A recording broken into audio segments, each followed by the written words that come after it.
아메리카 대륙 최남단에는 불의 땅이라는 별명을 가진 푸에고 제도가 있습니다.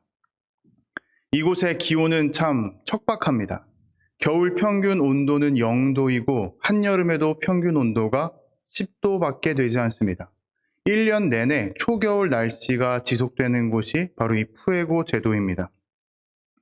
그런데 이 푸에고 제도가 이렇게 추운 날씨에도 불구하고 불의 땅이라 불린 것은 이 땅에 살고 있던 원주민들이 추위를 이기기 위해서 수많은 모닥불을 피워냈기 때문이었습니다.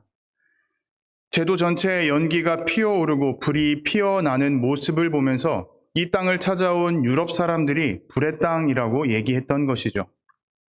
지역 이름인 푸에고라는 단어 자체가 스페인어로 불을 의미하는 단어입니다.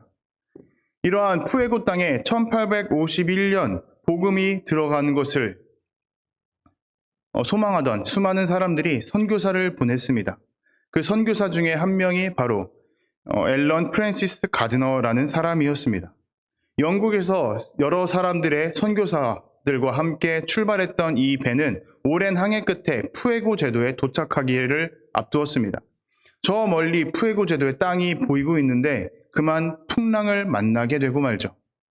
그리고 그 풍랑에 의해서 배는 난파되고 맙니다. 앨런 가드너는 한 해안가에서 정신을 차리게 되었습니다. 해안가에서 정신을 차렸는데 자기 주변에는 7명의 선교사들이 같이 있었습니다. 분명히 더 많은 사람들의 선교사들이 찾아왔지만 그 사람들은 어찌 되었는지 모르겠고 총 8명의 사람들만 해안가에 밀려와서 살아남았던 것이죠. 그런데 시간이 흐르고 또 어떻게든 버티고 있어도 구조대가 오지를 않습니다. 시간만 흐르면서 계속 상황은 악화되어 갔던 것이죠.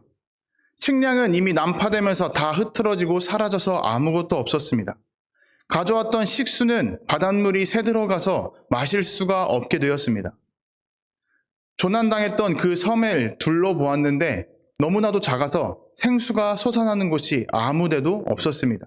먹을 것도 없고 마실 물도 없었던 상황인 거죠. 결국 같이 살아남았던 7명의 선교사들은 시간이 흐르며 한 명씩 하나님 품으로 돌아가기 시작합니다.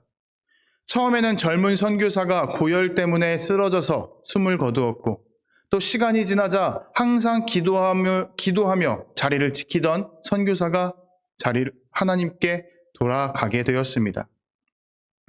찬양이 멈추었고 말수가 줄어들기 시작하며 추운 날씨 속에서 피부가 갈라지기 시작했습니다. 그리고 어느샌가 앨런 가드너 혼자 남게 되었죠. 문제는 앨런 가드너 역시 한계에 다다랐다는 사실입니다. 손가락과 발가락은 추운 날씨 가운데에서 얼어가기 시작했고 아무것도 먹지 못하고 마시지 못하다 보니 추위를 피할 수 있는 땔감을 구해오지 못해서 더 이상은 불도 피우지 못하게 되었습니다.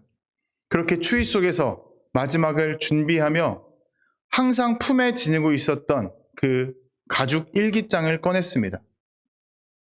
그리고선 떨리는 손과 흔들리는 글씨를 가지고 마지막 기록을 남겼습니다. 며칠이 더 지난 후에 구조대가 드디어 도착을 했습니다. 그런데 구조대원들이 보았던 것은 아무것도 없는 텅 빈 텐트와 그 앞에 펜을 꼭 쥔 채 숨을 거둔 앨런 가드너의 모습이었습니다. 그리고 그 가드너의 주변에 있었던 가죽 일기장 하나뿐이었습니다. 그 일기장에는 마지막에 이러한 고백이 적혀 있었습니다. 나는 하나님의 선하심에 압도당하고 있습니다. 이 고백은 영국 전역에 큰 충격을 주었습니다. 그리고 시간이 흐르며 기독교 역사상에서도 남아있게 되는 뛰어난 고백이 되었습니다. 왜냐하면 도저히 나올 수 없는 상황 가운데에서 터져나온 고백이었기 때문입니다. 앨런 가드너는 복음의 씨앗을 가지고 영국 땅에서 떠나왔습니다. 그런데 그 씨앗을 심기도 전에 난파당해서 다 잃어버리고 목숨을 잃게 되었던 사람입니다. 다른 사람들이 보았을 때에는 아마 앨런 가드너와 수많은 선교사들이 하나님께 버림받지 않았을까라고 생각했을지도 모르겠습니다. 하나님께 버림받았고 또 그 사람들의 기도는 하나님께서 거절하셨다. 이렇게 생각했을 것입니다. 그렇다면 당사자인 앨런 가드너는 어떠했을까요? 앨런 가드너는 더 마음이 무너졌을지도 모르겠습니다. 그렇게 멀리 떠나왔는데 아무것도 해보지도 못하고 하나님 품으로 돌아가야 하는 상황입니다.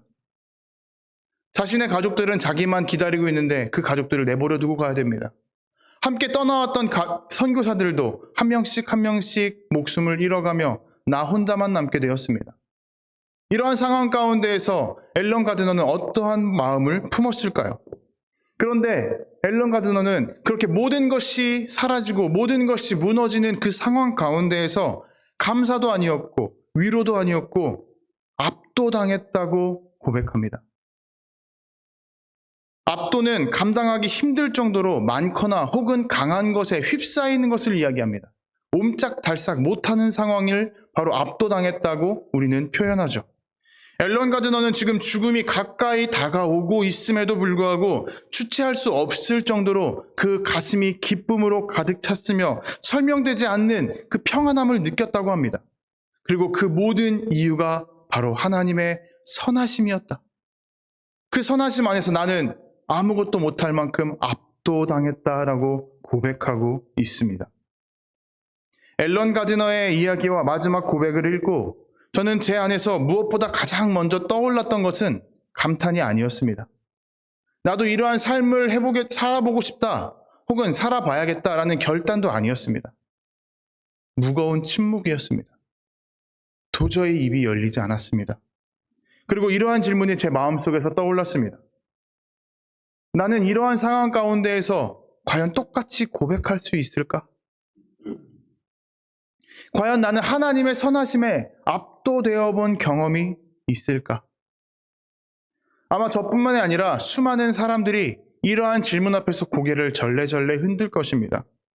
간절하게 기도했지만 결과가 내 뜻대로 이루어지지 않는다면 우리는 하나님께 실망을 하게 되고 또 내가 하나님 앞에서 많이 제대로 못했다고 하나님 앞에 나가기 부끄럽다며 나 자신을 정죄하고 하나님에게서 멀어지는 모습을 우리는 많이 보게 되죠. 때때로 우리는 사소해 보이는 일, 정말 별것 아닌 일 때문에 하나님의 선하심을 의심할 때도 있습니다. 예를 들면 이런 거예요. 어딘가를 가야 되는데 시간이 부족합니다.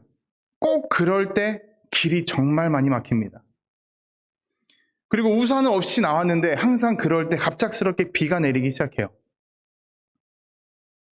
오랜만에 길게 잘 수 있는 시간과 여유가 생겼는데 오래 자겠다고 누웠지만 눈을 감고 있어도 불면증이 온 것처럼 전혀 잠이 오지를 않습니다. 이러한 사소한 것 때문에 우리는 하나님을 많이 원망하기도 합니다. 반대의 경우도 있습니다. 출근을 앞두고 눈을 떴는데 평소보다 1시간 정도 일찍 눈을 뜬 거예요. 그때 우리는 기쁜 마음으로 다시 눈을 감습니다. 그런데 다시 눈을 뜨면 그때는 1시간이 지난 게 아니라 너무나도 시간이 많이 지나서 지각 확정이 돼 있는 상황이죠. 그런 상황 가운데에서 우리는 그래도 푹 잤다라고 감사를 이야기하는 것이 아니라 왜 하나님께서는 나를 미리 깨워주시고 또 자게 만들었냐며 하나님께 원망을 하기 시작합니다. 하나님께서 우리를 마치 외면했다고 생각하는 거예요. 그 가운데에서 우리는 하나님의 선하심을 의심하기 시작하는 거죠. 물론 우리 삶에도 감사한 일은 많이 있습니다. 내가 원하는 대로 이루어졌을 때 우리 하나님께 감사하고요. 간발의 차이로 어떠한 위기를 벗어나게 되었을 때 우리는 하나님이 모든 것을 하셨습니다 라고 고백하고 기뻐합니다. 하지만 그 모든 순간, 그 모든 감정들은 조건을 따라온 기쁨이었는지도 모르겠습니다. 원하던 것이 이루어졌기 때문에 기뻐했고 막막했던 일이 풀렸기 때문에 기뻐했고 생각보다 일이 나쁘지 않게 흘러갔기 때문에 우리는 다행이라는 감정을 가지고 하나님께 감사했던 것은 아닐까요? 하지만 오늘 앨런 가드너가 남겼던 그 고백은 어떠한 조건도 있지 않았습니다. 오히려 모든 것을 잃은 상황이었고 자리였습니다. 가진 것마저 잃었던 자리였고 더 이상 손에 들어올 것도 없었던 모든 것이 무너진 그 자리에서 앨런 가드너는 하나님의 선하심을 고백했고 그 선하심이 자기에게 너무나도 커서 나는 그 선하심을 감당할 수가 없다고 고백했습니다. 우리는 어쩌면 인생을 살아오면서 하나님의 선하심에 감탄했던 적은 있어도 압도되었던 경험은 없었을지도 모르겠습니다. 우리가 살아가는 이 세상이 너무나도 바빠서, 너무나도 복잡해서 주님만으로 충분합니다라는 고백이 우리 안에 사라지고 또 주님의 길을 따라 걷지 않았는지도 모르겠습니다. 그런데 놀라운 것은 이런 엄청난 고백, 이 놀라운 고백을 성경 속에서 똑같이 했던 사람이 있습니다. 아무것도 주어진 것이 없습니다. 상황은 더 악화되어만 가고 있습니다. 그러한 가운데에서 나는 그럼에도 불구하고 하나님을 통하여 기뻐하겠습니다 라고 고백한 사람이 있습니다. 오늘 우리가 읽은 본문을 쓴 하박국 선지자입니다. 하박국 선지자는 하나님의 사람이었습니다. 선지자였기 때문에 율법을 잘 알고 있었고, 또 선지자였기 때문에 하나님의 음성을 정말 잘 들을 수 있었고, 하나님의 뜻이 어떤 데 있었는지, 또 하나님의 정의와 공의와 능력이 어디에 있었는지, 어떠했는지 잘 알던 사람이었습니다. 그래서 하나님의 뜻이 이 땅 가운데에 널리 퍼지기를 소망했던 사람입니다. 하지만 그런 하나님을 잘 알고 있는 하박국에게도 지금 펼쳐진 상황은 도저히 이해할 수가 없었습니다. 아무리 하나님께 부르짖고 외쳐보아도 지금 살아가고 있는 유대 땅은 너무나도 죄와 악함으로 가득 차 있었기 때문이죠. 권력은 타락했고 또 재판은 조작되기 시작합니다. 돈이 있는 사람들이 가난한 사람들을 짓누르기 시작하는 거예요. 거짓이 진실을 이기기 시작합니다. 그로 인해서 유다 땅을 활보하는 것은 하나님을 향한 찬양과 사랑이 아니라 죄와 폭력뿐이었습니다. 그 가운데에서 하박국의 기도는 절규로 바뀌었고, 그 절규는 하나님을 향한 원망과 불평과 불만으로 바뀌기 시작합니다. 어찌하여 이 악을 보고도 침묵하십니까? 왜 응답하지 않으십니까? 하박국은 이렇게 하나님께 따졌습니다. 자신이 본 것들에 대해서 높으신 하나님께 말씀드린다며 예의를 갖추겠다고 돌려 말하지도 않았습니다. 있는 그대로 그 모든 무거움, 그 아픔을 자신이 다 품고 하나님 앞에 그대로 나아갔습니다. 말 그대로 날 것 그대로 하나님께 내어드렸던 겁니다. 이렇듯 우리가 어려움 앞에 있을 때에, 어려운 현실, 두려움 앞에 있을 때에 우리가 가져야 되는 믿음의 자세와 태도는 이 두려움의 현실을 외면하는 것이 아닙니다. 눈을 뜨고 그것을 직시하는 것입니다. 믿음은 현실을 바라보고 그 위에서 하나님을 향해 부르짖는 것이기 때문입니다. 아무리 어렵고 고통이 밀려온다 하더라도 도망치지 않고 포기하지 않고 하나님 앞에 서서 하나님만을 바라보는 것이 우리가 가져야 할 믿음입니다. 하박국은 그 믿음으로 하나님 앞에 나아갔고 하나님께 부르짖었습니다. 현실은 계속 나빠졌지만 기도를 멈추지 않았습니다. 그리고 그 기도의 자리에서 결코 떠나지 않았습니다. 그렇게 그 자리를 계속 유지하고 있을 때에, 그 자리를 지키고 있을 때에 기도의 초점이 변하기 시작합니다. 기도가 바뀌기 시작합니다. 지난주에 우리는 다윗에 대해서 나누었습니다.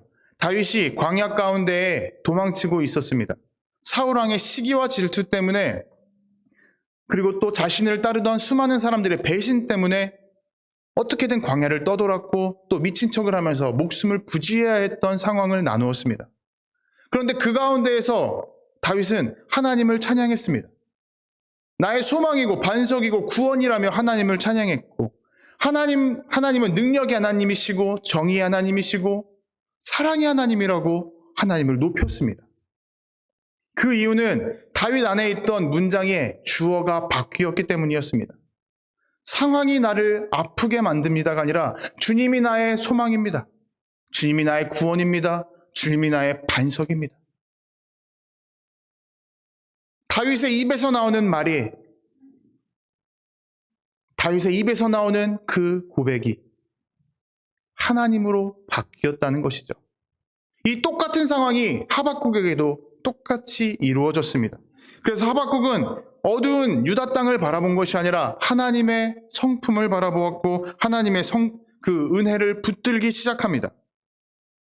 팀 켈러 목사님은 자신의 저서인 고통 속에서 하나님과 걷다라는 책에서 이러한 문장을 남겼습니다. 기쁨은 고통이 없는 상태가 아니다. 기쁨은 하나님의 임재가 있는 상태다. 다시 말해서 우리가 아무리 고통스러운 상황에 빠져 있다 할지라도 하나님의 임재가 우리 가운데에 있다면 우리는 기쁨을 누릴 수 있다는 것입니다. 그래서 하박국은 하나님의 임재를 간구했습니다. 지금 자신에게 주어져 있는 그 현실은 그대로였지만 그 현실 한가운데에서도 하나님께서는 여전히 살아계시고 손길을 내밀고 계시다는 사실을 바라보았고 붙잡았던 것입니다. 그렇게 절망의 중심 가운데에서 하박국은 똑바로 서서 하나님께만 시선을 고정합니다.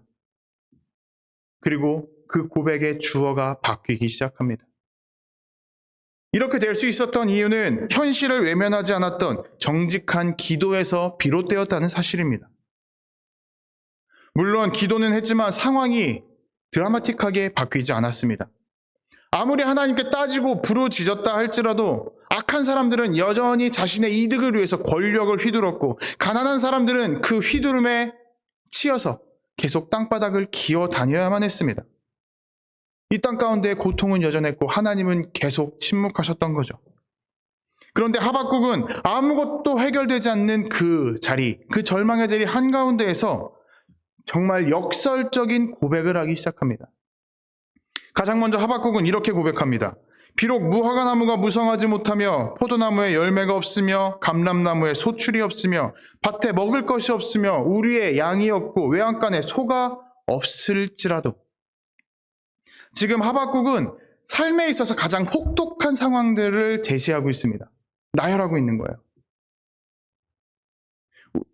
이 모든 문장들은 어떠한 비유나 상징이 아닙니다. 우리가 지금 볼 때 이것들은 좀 없어도 되지 라는 생각이 들지 모르겠지만 이 시대상으로 본다면 이 모든 것들은 생존과 직결된 것들입니다. 지금 우리가 살아가는 시대에서 좀 더 어울리는 문장으로 바꾼다면 이렇게 얘기할 수 있습니다. 비록 냉장고가 비었고 쌀통에 쌀이 다 떨어졌고 월급은 계속 동결되고 있고 휴가 갈 수 있는 여유도 없고 누군가 나에게 커피 마시라면서 커피 쿠폰 한 장 줄 그런 사람도 없을지라도 나 혼자 외롭게 고통 가운데 있다라는 거죠. 어떻게 이렇게 어려운 삶을 살 수 있나요? 라고 말할 정도의 상황인 것입니다. 하박국은 이러한 상황을 지금 얘기하고 있는 거예요. 이렇게 고통 가운데 있는 상황 가운데에서 당시에 무화과 나무나 포도나무는 식량이었습니다. 감람나무는 기름을 얻을 수 있는 공급처였어요. 그리고 밭에 식물이 없다는 것은 내년에 어떻게 더 이어나갈 수 있는 것이 없다라는 것이었습니다. 그리고 양과 소는 우리 조선시대 때와 마찬가지로 사람들의 재산이었죠. 이 모든 것들이 없다는 거예요. 무너진 상황에 있다 할지라도 지금 이렇게 하박국은 고백하고 있습니다. 그리고 나서 정말 말도 안 되는 고백이 터져 나오게 되죠.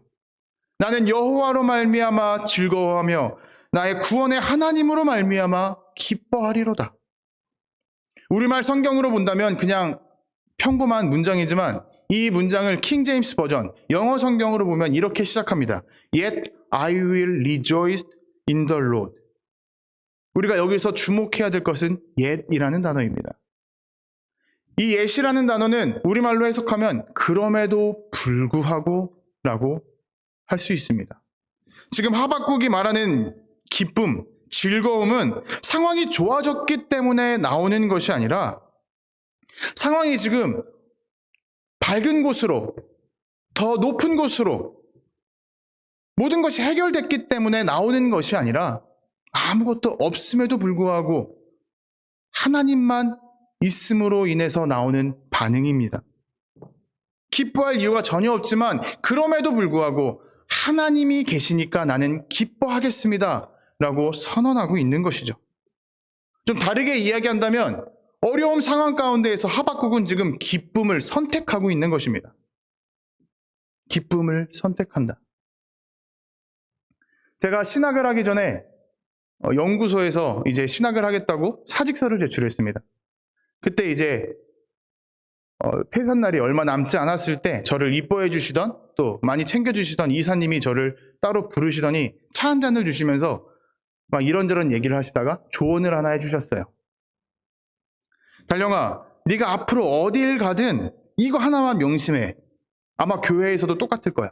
네가 당장 담임 목사가 될 게 아니잖아. 사람들을 마주할 때 외에는 웃는 모습을 보이면 안 돼. 굳어있는 얼굴만 보여줘야 돼. 기뻐하는 거 은퇴하고 나서 해. 저는 이 말이 정말 이해가 되지 않았습니다. 그래서 죄송한데 왜 그런 말씀을 해주시는지 그 이유를 여쭈어 보았습니다. 그랬더니 이사님께서 웃으면서 이렇게 말씀하시더라고요. 웃고 있으면은 일을 더 시키잖아. 그 말을 듣고 저는 큰 깨달음을 얻었습니다. 그렇잖아요. 직장 다니신 분들, 또 다니셨던 분들은 다 아실 거예요. 일하고 있을 때 우리가 웃고 있으면 사람들이 너 여유로운가 보네? 하면서 일을 더 던져줍니다. 혼자서 많이 일에 치기 시작하는 거예요. 이사님께서도 젊었을 때 그렇게 일에 치여서 살았다고 합니다. 그렇게 일에 치이면서 사람들이 자신을 인정해 주니까 그게 너무 좋았대요. 내가 더 높은 자리로 나아가고 더 앞으로 나아가는 것 같으니까 그게 그렇게나 좋았다고 합니다. 그런데 시간이 흐르고 보니 정작 가족들과는 서먹해지고 말았답니다. 그러니 저보고 네가 앞으로 결혼하더라도 가족들과 서먹해지지 말아야 된다고 그렇게 저에게 조언을 해주셨던 거죠.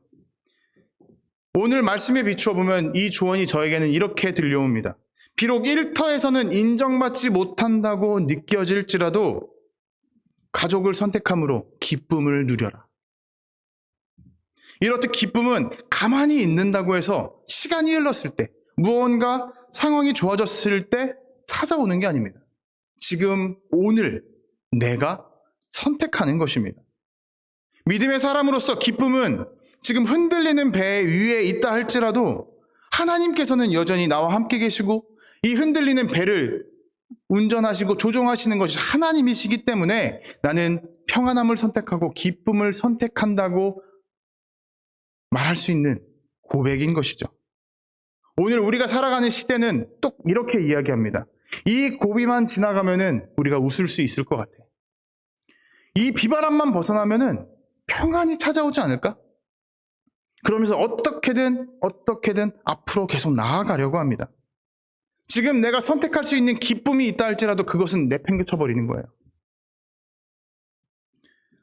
하지만 인생이라는 바다, 우리가 지금 항해하고 있는 인생이라는 바다는 잔잔하게만 펼쳐지지 않습니다. 풍랑은 예고 없이 찾아오고 또 그 가운데에서 우리가 나아가는 방향은 막 흔들리기 시작합니다.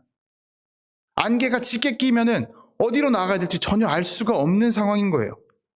그럴 때 우리가 하나님을 바라보며 기쁨을 선택한다라는 것은 지금 앞으로 미래에 언젠가 올 감정을 선택하는 것이 아니라 지금 방향을 똑바로 바로잡는 것과 같은 것입니다. 비바람이 몰려올 때 지금 당장 돛을 올려야 될지 돛을 내려야 될지 선택하는 것은 항해자입니다. 지금 선택하지 않고 앞으로 언젠가 괜찮아지겠지라고 하면 그 배는 침몰되고 말 것입니다. 지금 선택해야 되는 것이죠. 하박국은 그렇게 해서 선택했습니다. 지금 아무것도 없고 두려움과 비바람만 몰려오고 있지만 그 자리에서 하나님을 향해 똑바로 나아가겠다고 결정했던 것이죠. 그래서 고백합니다. 그럼에도 불구하고 나는 하나님 여호와로 말미암아 즐거워하고 기뻐하겠습니다. 우리도 똑같이 지금 상황 가운데에서 선택할 수 있어야 됩니다. 지금 우리가 나아가는 인생의 항로는 여전히 어지럽고 복잡합니다. 비바람은 거칩니다. 하지만 우리의 인생을 조종하는 선장은 바로 하나님이라는 사실을 우리는 기억해야 됩니다. 그렇기 때문에 우리는 아무리 출렁거려도 흔들려도 기뻐할 수가 있습니다. 기쁨은, 우리가 누리는 기쁨은 저 멀리 목적지에 도착해서야 얻을 수 있는 것이 아니라 하나님과 지금 함께 나아감으로써 함께하는 여정 가운데에서 누릴 수 있는 선물이라는 사실입니다. 그래서 하박국은 하나님께 뿌리내린 믿음으로 기쁨을 선택했고 하나님께 고백했습니다. 나는 여호와로 말미암아 즐거워하며 나의 구원의 하나님으로 말미암아 기뻐하리로다. 아직 아무것도 해결되지 않았습니다. 세상은 어둡습니다. 하지만 그 어두운 가운데에서 하나님께서는 여전히 우리에게 길을 놓고 계시고 빛을 비춰주고 계시다는 사실을 하박국은 붙잡았습니다. 그리고 그 사실 하나만으로도 기뻐하겠다고 선언합니다. 하박국에게 있어서 기쁨의 이유는 어떠한 조건, 상황의 나아짐 때문이 아니라 하나님과의 관계에서 이루어지는 것이기 때문이죠. 하나님께서 어떠한 분이신지 잘 알고 그 하나님을 믿었기 때문에, 하나님께서 얼마나 신실하신지를 잘 알고 그 하나님을 믿었기 때문에, 어떠한 상황 가운데 내가 놓인다 할지라도 하나님은 나를 포기하지 않으신다는 그 사실 하나만을 붙들고 기쁨을 선택했던 것입니다.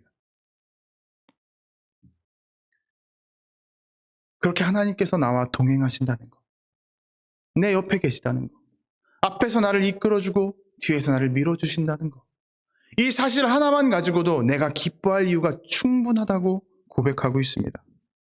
여러분, 하나님께서는 비록 우리 상황 가운데에서 침묵하는 것처럼 느껴진다 할지라도 언제나 우리 옆에 계시고, 우리의 간구가 그 응답이 늦게 온다 느껴질지라도 언제나 하나님께 손길을 내밀어서 역사하고 계시는 분입니다. 아무리 우리의 눈앞이 어둡다 할지라도 우리가 내디딜 발이 어딘지 그 길을 비춰주시는 빛이 되어주시는 분입니다. 그 모든 것들 가운데에서 하박국 선지자는 고백했습니다. 그럼에도 불구하고 나는 하나님으로 말미암아 기뻐하겠습니다. 내가 기뻐할 이유는 오직 하나님입니다. 여러분, 우리는 기억해야 됩니다. 그럼에도 불구하고라는 이 고백이 우리의 고백이 되기를 소망합니다. 도무지 기뻐할 이유가 없는 그 상황 가운데에서도 하박국 선지자는 그럼에도 불구하고 기뻐하겠다고 선언했고 고백했습니다. 이 고백은 현실을 부정하는 것이 아니었습니다. 현실을 직시하고 그 가운데에서 외치는 선언이었습니다. 무너진 세상 위에서 하나님을 붙잡고 나는 이 가운데 길을 걸어가겠다고 내뱉는 선언이었습니다. 이 짧은 말 한마디가, 이 짧은 고백 한마디가 하박국의 인생과 방향을 바꾸었습니다. 거친 바다 위에서도 새해 소망의 노래를 부를 수가 있게 된 것입니다. 하박국의 마음속에서 자라난 것은 단순한 기쁨이 아닙니다. 단순한 감정이 아닙니다. 어둠 가운데서도 하나님을 바라보게 했고 하나님을 바라보는 그 시선이 하박국에게 기쁨을 주었고 그 기쁨이 소망이 되게 했습니다. 아무리 고난이 끝나지 않고 어려움이 밀려온다 할지라도 하박국의 항해는 기쁨을 선택하는 순간 방향을 똑바로 잡고 나아갈 수가 있게 되었던 것이죠. 여러분, 기쁨은 내일 언젠가 다가오는 감정이 아닙니다. 지금 우리가 오늘 이 시간 선택할 때 얻을 수 있는 하나님의 선물입니다. 그래서 기뻐하는 사람은 이미 소망을 준비하는 사람입니다. 하박국은 거센 파도 앞에서도 주 여호와는 나의 기쁨이십니다라고 고백했습니다. 이 고백은 배가 어딘가에 멈춰 있는 상황에서 단단히 묶여 있는 상황 가운데에서 나온 것이 아니라는 것을 우리는 반드시 기억해야 됩니다. 한가운데에서, 파도 한가운데에서, 그 흔들리는 상황 가운데서 나는 여전히 주님만을 의지하며 항해하겠습니다라는 그 고백입니다. 물론 우리가 하박국처럼 될 수는 없습니다. 하지만 하박국처럼 선택하고 고백할 수는 있습니다. 불확실한 시대 가운데에서 우리도 똑같은 고백을 할 수가 있는 것이죠. 그럼에도 불구하고 나는 주님으로 말미암아 기뻐하겠습니다. 여러분, 내일부터 시작하는 한 주간 가운데에 우리에게 놓여져 있는 상황과 환경이 우리를 아무리 어렵게 하고 뒤흔든다 할지라도 그 항해의 끝이 하나님을 향해 똑바로 잡혀져 있다면 우리는 기쁨을 선택할 수 있고, 그리고 우리는 꾸준히 나아갈 수 있는 힘과 능력을 누릴 수가 있게 됩니다. 그렇게 기쁨이 회복될 때에 하나님께서는 그 기쁨 위에 새로운 소망을 싹 틔우게 하실 것입니다. 여러분, 그 믿음과 기쁨 위에서 하나님께서 주시는 소망을 바라보며 내일부터 시작하는 한 주간을 담대히 걸어갈 수 있는 저와 여러분들이 되시기를 주님의 이름으로 도전하고 축복합니다.